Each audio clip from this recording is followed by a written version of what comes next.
ചെയ്യുമ്പോൾ നിങ്ങളെ കാരാഗ്രഹത്തിൽ ബന്ധിച്ചു. പേടിക്കേണ്ടെന്നേ, പേടിക്കേണ്ടെന്നേ. കുത്തുവാക്കുകളാൽ നിങ്ങൾ മുറിവേൽക്കപ്പെട്ടോ, സാരമില്ലെന്നേ, സാരമില്ലെന്നേ. സ്തുതിച്ചോണം, മറന്നു പോവരുത്. അപ്പോഴും എൻ്റെ അപ്പനെ അങ്ങ് സ്തുതിച്ചോണം. മൗനമായി ഇരിക്കരുത്. നിന്റെ സ്തുതിയെ കുറയ്ക്കുവാൻ വേണ്ടിയാ, നീ മൗനമായി ഇരിക്കുവാൻ വേണ്ടിയാ പിശാച് അവിടെ ഇവിടെ നിന്ന് അമ്പെയ്യുന്നേ. അപ്പോഴും നീ അങ്ങ് സ്തുതിച്ചോണം.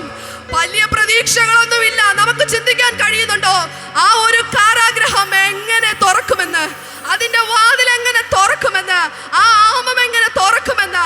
അത്രയും ഭയങ്കരമായിട്ട് സെക്യൂർ ചെയ്ത്, ലോക്ക് ചെയ്ത്, സീൽ ചെയ്ത് വെച്ചിരിക്കുന്ന സാധനത്തെ വരെ ആത്മസാന്നിധ്യത്തിന് ഇളക്കുവാൻ കഴിയുമെങ്കിൽ, ആത്മസാന്നിധ്യത്തിന് കാരാഗ്രഹത്തിന്റെ വാതിലുകളെ തകർക്കുവാൻ കഴിയുമെങ്കിൽ, നിങ്ങളുടെ മുമ്പിലുള്ള പ്രശ്നങ്ങളെയൊക്കെ നിസ്സാരമായി കർത്താവിന് പരിഹരിക്കുവാൻ കഴിയും.